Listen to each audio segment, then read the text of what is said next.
You're doing great today. Okay, so it's becoming abundantly clear now that we are faced with a Biafra war-like situation in a different shape. To help you understand, during the Biafran war, a lot of mercenaries from predominantly Muslim countries in Africa, Chad and the rest of them, were brought into Nigeria, radical Islamists, to kill our people, Igbos, Christians in the East, right? They fought alongside the Nigerian military at that time. And these are all documented. In fact, there's one video account, very difficult thing to watch, on the Asaba massacre, where a brother who was an eyewitness was basically narrating how that one of those Chadian soldiers who was dressed in Nigerian military uniform was making an announcement before they massacred all those maybe 7,000 or so far. Okay, my wonderful people, viewers and subscribers. Now, me they tell you, they said the hour has come. The hour is now. Our long-awaited grievances, the time we need to showcase it is now. Anyway, the voice you just heard now, and you will continue listening after my own voice, is the voice of J.C. Okechukwu, former Nollywood icon, which is now he have repented, become an activist, a pastor, a philosopher, a bit philanthropic. Anyway, that is not the issue. The issue is that what he tried to explain to us here is what Christopher Musa have already retreated in so many occasions, where he made it categorically clear that they have declared asymmetric warfare on Biafra land. So, Nigerian government is still fighting Biafra war in Biafra land. That was why if terrorists attack in Kwara, Benue, Plateau, Southern Kaduna, Borno, Yobe, Taraba, all these danger zones, when Boko Haram attack, do you know what the Nigerian government always do? Most especially from their defense headquarters. Instead of them to deploy the troops down to those areas, those affected areas, do you know what they will do? They will increase the troops in Biafra lands. I don't know what that means. I don't know what it tells. But that is not a good omen. To me, I see it as a danger. It's a danger. It's a time bomb. That the place is supposed to deploy your military, you will not deploy them there simply because the people you're supposed to deploy there are not from this region. You are deploying terrorists in military uniform too. Yes, because to deploy soldiers to war front, do you know people they are deploying? The reason why you see them now crying that Igbos are not being enrolled into the army, that there is a poor turnout, is because now our people that they go the position for Sanfisa Forest. Then they take the repentant Boko Harams they have already initiated into the military, and they are pushing them down to the south. You can imagine that. But anyway, let us listen to this our brother very well, and I'm very sure you are going to learn one or two things from him, if not more, because he made a lot of points on this video. And as you are watching, please circulate it, let it go viral. You cannot become, it's either you are hot or cold. You watch finish, you can't comment, but people they commented, you can't even like their comment. You can't even like the video. You can't even share the video. Which one are you? Can't get them. Also, you didn't. They ain't mind him make more. I beg what forgive me and a joke I did. Okay, I beg let us listen to this our brother, and then we'll come back here to discuss more on this matter. Like, share, comment, and subscribe. Oh yeah, let's go there. Boys, he made an announcement and said something like, if you be Igbo, you must die. If you be Igbo, you must die. So they were given a marching order that just look out for the Igbos and kill them off. You heard all that story of how our people even came out in Asaba to welcome them and thinking that, okay, we've been able to appease these guys. We don't want to have anything to do with Biafra.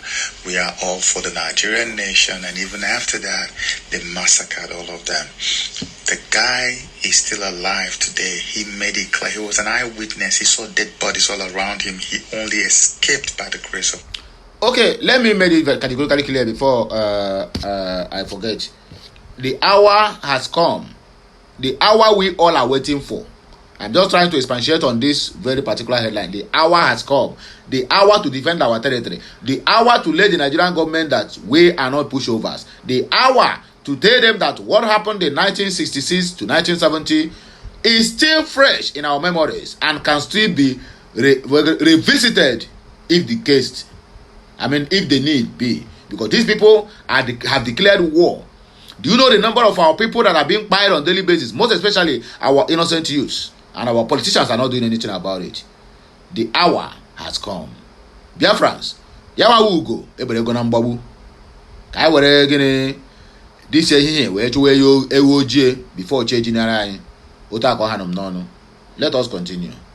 And he made it clear that most of the people who shot and killed on that day were mercenaries.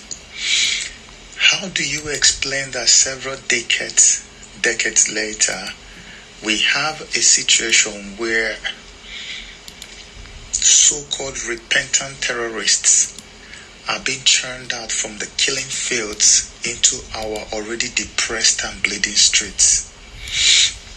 And they are being told they could join the military, and not just that they are told, many of them have already gone into the military, as alleged by active duty Nigerian soldiers, which they have also put out on video for the whole world to see.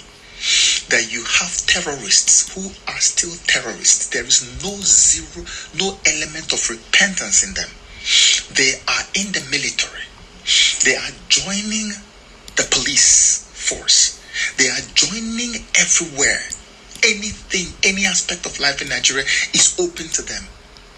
Meanwhile, they are not Nigerians. I will never stop hammering on this, but the point you need to pay attention to right now is when these guys are now asked to go into the military, do you think that the military will send them to go and fight in Borno, where they were taken from in the first place and called repentant and given automatic citizenship? Do you think they will be sent to go there to go and fight against themselves? No. Most likely these guys are being sent to eastern Nigeria. Yes. And so the killings that they couldn't achieve, the genocide that they couldn't complete during the Biafran war, this might be the best opportunity they have now to complete it. The children are now wearing Nigerian military uniforms again. And this time around, legally. You heard him right. Do you hear what Okechukwu said? These people are trying to perpetrate another genocide. The penetration they couldn't achieve during the 1967 is what they are penetrating now. All the whole area they couldn't penetrate is the area that is very hot, as I'm talking to you right this moment. And they keep on buying our people on daily basis. Legally.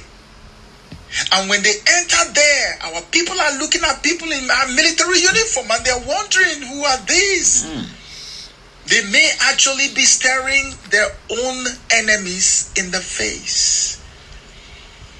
Now, explain to me, how does anyone know who is a repentant terrorist when you see a Nigerian soldier?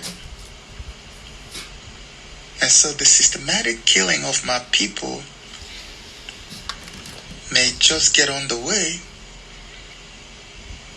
low-key, eliminating.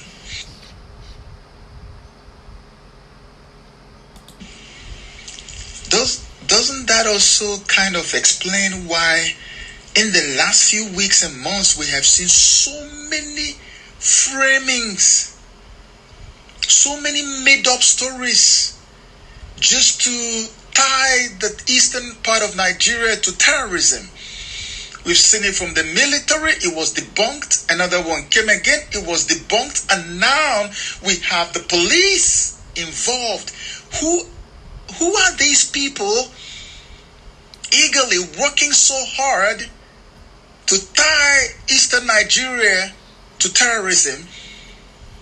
And you know why they're doing that? Because they want to have a large-scale deployment to the east in the same way there is focus on the northeast. They want to create a plausible cause. They want to create a reason that everybody will agree to. That, hey, we found IED. It was debunked. Oh, we found this. It was debunked. Imagine if they were not debunked. Imagine if our boys and girls who are now actively warring against these wicked people on social media today, imagine if they were not there. They would have gotten away with all of this. And then they will suddenly have a national decree that now there's a problem in eastern Nigeria, we need to deploy. And now when you see the people they are going to be deploying, probably 85 to 90% of them are the same enemies who sought to eliminate all of us during the Biafran war. Their children are now legally wearing uniform and are being sent now to finish what their fathers couldn't finish. You see why Nigeria cannot live for a very long time. Nigeria will not survive this period. I am telling you with everything in me, nobody born of a woman, nobody born of a woman, even if you are not born of you, even if it's a spirit that gave birth to you, you can never ever conquer eastern Nigeria. Alibo, you can never conquer my people. You will never be able to Islamize my people. Take it from me that I said so. It won't happen. So you better stop trying. There's no need. You hear the story of Igala, the attack of Igala. They wanted him to convert. He committed suicide rather than bow to the Islamic regime. You hear the story of Igbo landing. They wanted to take them as slaves. Our people say never, not on our lives. We'll rather drown than bow or submit ourselves or surrender to slavery. You heard about Aba Women Riot. And you think that these people are normal people. Bring it on. Bring it on. You know, Nigeria is so doomed and cursed that they don't know when they have bit more than they can chew. They don't know when they have pushed their enemy, or rather their opponent, to the wall. We have backed up to the wall now. And the time is coming when Nigeria will hear from us. Keep pushing us. Keep trying. But go to bed knowing fully well that I said to you today, you will never, even in 1,000 lifetimes, you will never be able to conquer eastern Nigeria. You can never conquer Igbo people, let alone Islamize them. May God bless you and keep you. And if you are an Igbo person or from eastern Nigeria, you better wake up. You better wake up. The hour has come. Vigilante, whatever it is we can do, even on an individual basis, let everybody rise up now. We need to defend our homeland. Because God bless you.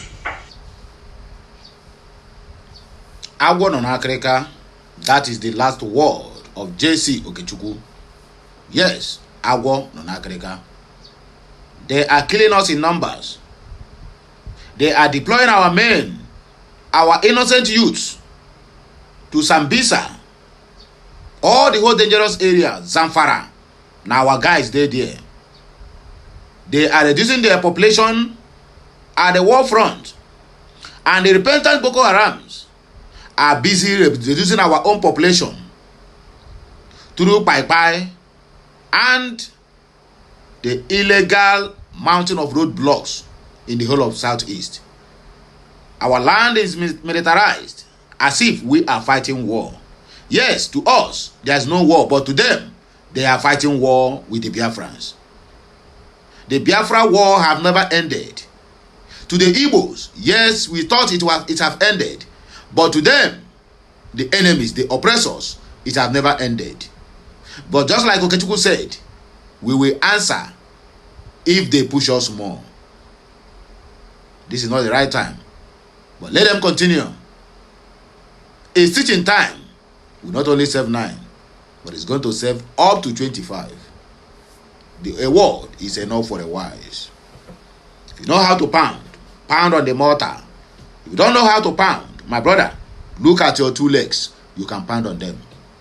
I rest my case on God.